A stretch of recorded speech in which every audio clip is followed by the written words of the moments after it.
El COVID-19 nos ha puesto distintos desafíos sobre la mesa. Uno de ellos, el sanitario, qué duda cabe. ¿Cómo se ha preparado el Hospital Adriano Cousiño para enfrentar esta pandemia? ¿Cuáles son los síntomas, en definitiva, que usted, vecino y vecina, debe considerar al momento de tener alguna sospecha por COVID-19? Todo esto y más. Comenzamos a responder a partir de este momento con la invitada al día de hoy. Bienvenidos, gracias por venir. Esto es Quintero Responde.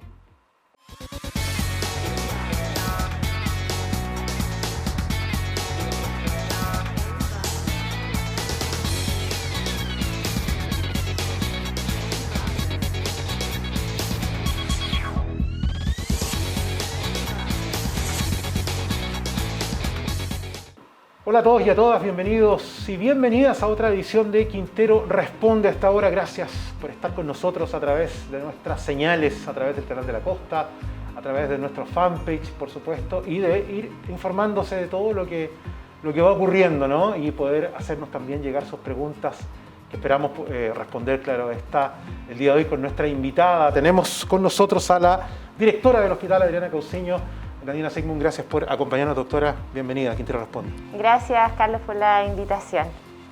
Vamos a hablar de bastantes cosas que obviamente la gente hasta ahora se pregunta en sus casas, ¿no? Y quiero de inmediato invitarle a que hablemos del COVID-19, pues, a que vamos adentrándonos en el mundo de este virus que nos ha tenido de cabezas, no solamente a nuestro país, sino al resto del mundo. Claro, bueno, el coronavirus que nosotros... Es un virus que conocemos desde hace mucho tiempo. El coronavirus es el que genera antes el típico resfriado común.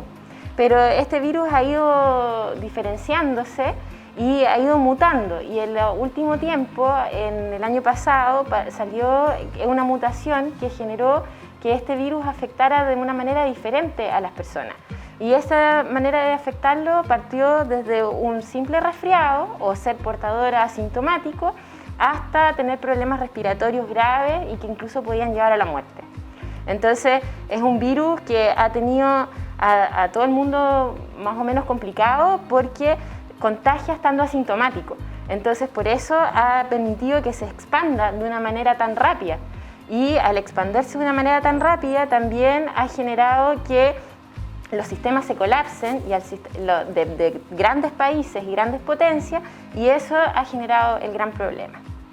Y ha ido, entendemos, generando cada vez más información que hemos ido conociendo en el camino, además, ¿no?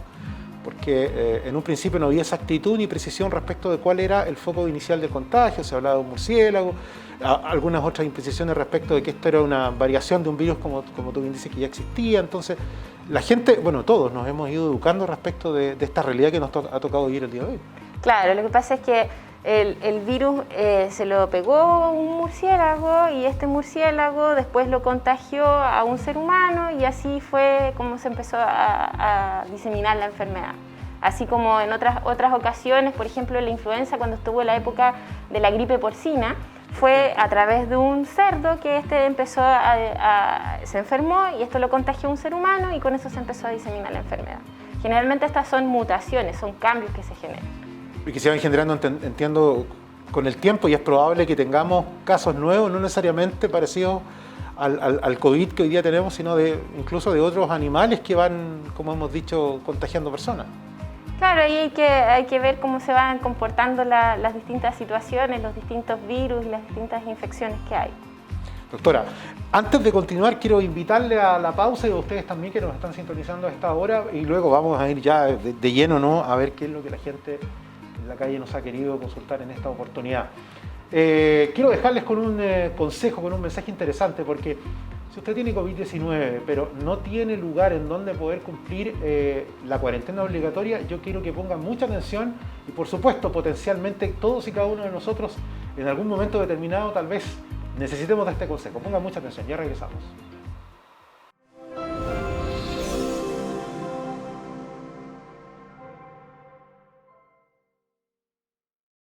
Si tienes COVID-19, te vamos a cuidar. Si tú o algún miembro de tu familia debe cumplir cuarentena y en tu casa no se cumplen las condiciones para un aislamiento efectivo, una residencia sanitaria es la mejor alternativa, porque son lugares protegidos y cómodos, con alimentación y personal de salud preparados para atenderte. Así protegemos no solo a nuestros cercanos, sino también ayudamos a detener la propagación del coronavirus. Sé responsable. Infórmate en minsal.cl. Ministerio de Salud, Gobierno de Chile.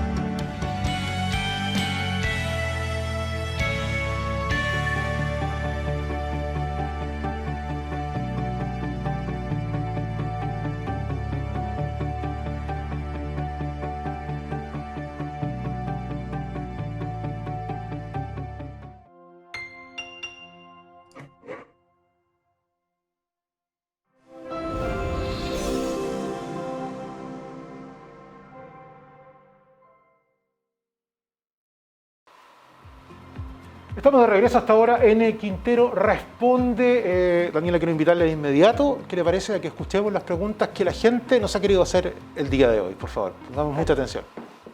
Hola, buenas tardes. ¿Cuáles son los síntomas que debo prestar atención si tengo sospecha de COVID?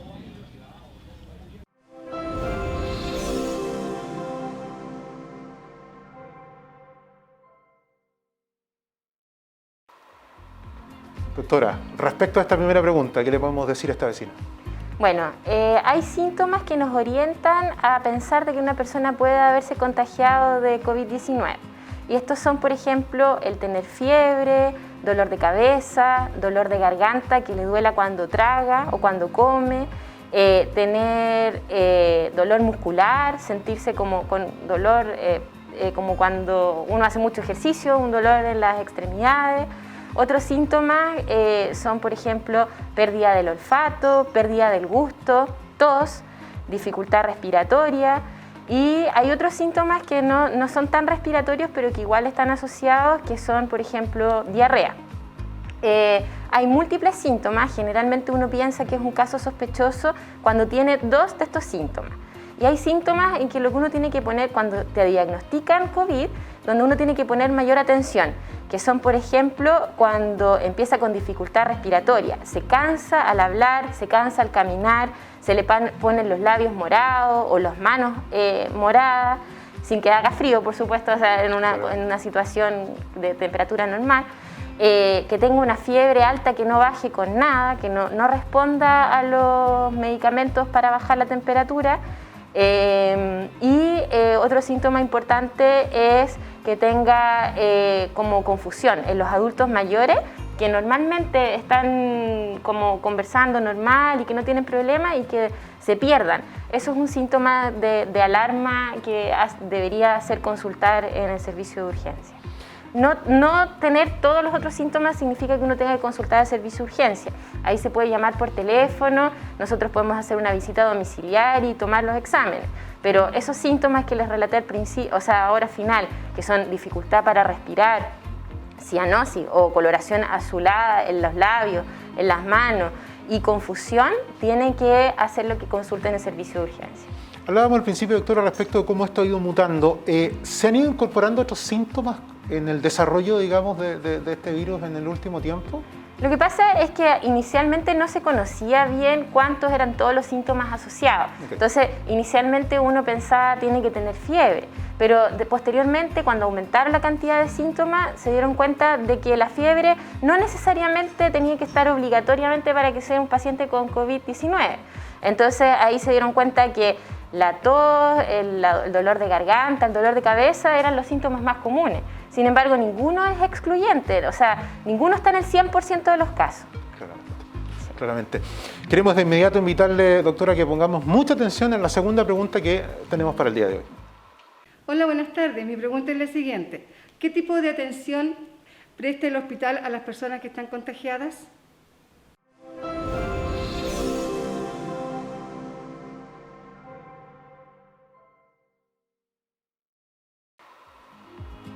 Doctora, entonces, por avatares del destino, contraje el COVID-19. Obviamente, lo primero es acercarse al Hospital Elena Cousiño. ¿Y qué ocurre ahí? Bueno, nosotros tenemos distintos tipos de atención para un paciente que tiene COVID-19. Por ejemplo, tenemos una atención en el servicio de urgencia para los pacientes que están más graves y que necesitan atención, que va desde la evaluación médica hasta la reanimación en caso que un paciente lo necesite. También tenemos hospitalización para los pacientes que requieran oxígeno, que requieran un manejo ventilatorio adecuado, y también tenemos un sistema de derivación en caso que un paciente requiera ventilación mecánica o medidas más específicas, se deriva a nuestra red del Servicio de Salud Viña del Mar Quillota. Nosotros además tenemos un sistema de seguimiento de los pacientes que es ya desde que son sospechas hasta que se dan de alta. Y ese es un seguimiento que tenemos telefónico, donde nosotros, por profesionales de la salud, llamamos por teléfono, vemos cómo están los síntomas y vamos haciendo un asesoramiento. Además de eso, tenemos visitas domiciliarias, que era lo que le explicaba anteriormente, por un equipo conformado, que es el equipo COVID, donde toman los exámenes, nosotros podemos tomar exámenes PCR, se realiza además una evaluación kinesiológica por enfermería para poder dar una respuesta a nuestra población. Importante lo del seguimiento, que se le ha hecho mucho hincapié por parte de la autoridad sanitaria. Interesante y positivo claramente el saber que el hospital de hecho ya tiene un sistema al respecto. Sí, nosotros tenemos un sistema de seguimiento por personal que tanto de nuestra atención cerrada, que es el hospital, como nuestra atención abierta, que es el consultorio, donde hacen seguimiento telefónico por profesionales de la salud. Nosotros ahora estamos siguiendo las pautas que se han seguido a nivel ministerial y a nivel de la Universidad Johns Hopkins. Hay una capacitación de salud pública en relación a coronavirus y a seguimiento propiamente tal. Y nosotros estamos siguiendo esas pautas, donde no solamente se le pregunta al paciente cómo está, si tiene los síntomas o no, sino que también se ve si requiere una derivación, si tiene las condiciones para hacer el aislamiento, para hacer la derivación a residencia sanitaria, entre otras cosas. Interesante, positivo, claro está. Quiero invitarle finalmente, doctora, que escuchemos la última pregunta para el día de hoy. Hola, buenas tardes. Mi pregunta es la siguiente. ¿Cómo se está preparando el Hospital de Quintero para un futuro colapso de esta pandemia?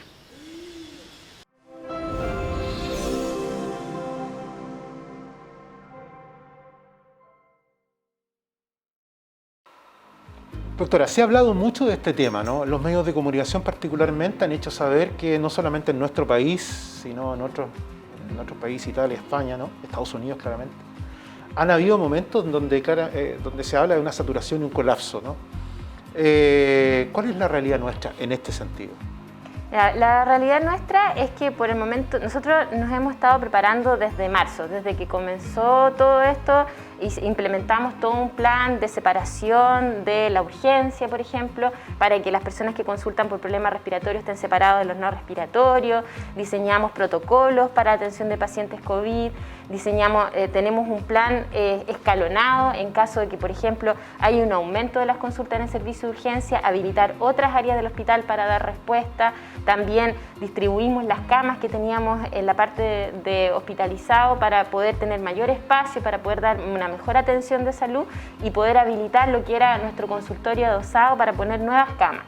O sea, de todas maneras tenemos un sistema de pre-triage, por ejemplo, para poder categorizar a los pacientes y con eso poder decirle a la persona que no requiere una atención en el servicio de urgencia, que se vaya a su casa y se le haga un seguimiento en la casa. Por ejemplo, no sé, a veces hay gente que necesita una licencia o que necesita un certificado o que fue contacto de un caso positivo pero no tiene síntomas.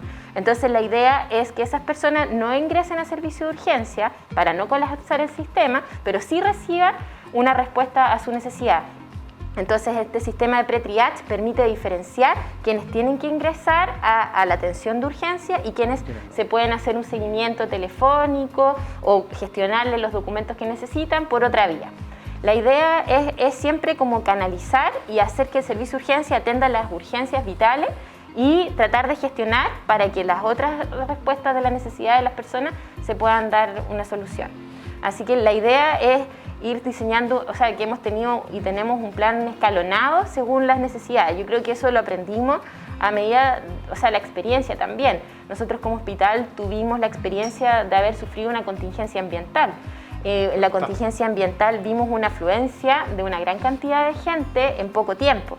Entonces la idea ahora es adquirir toda esa experiencia que nosotros adquirimos, poder diseñar los planes de una manera adecuada para evitar que no exista un atochamiento de gente y poder dar respuesta a las necesidades más urgentes.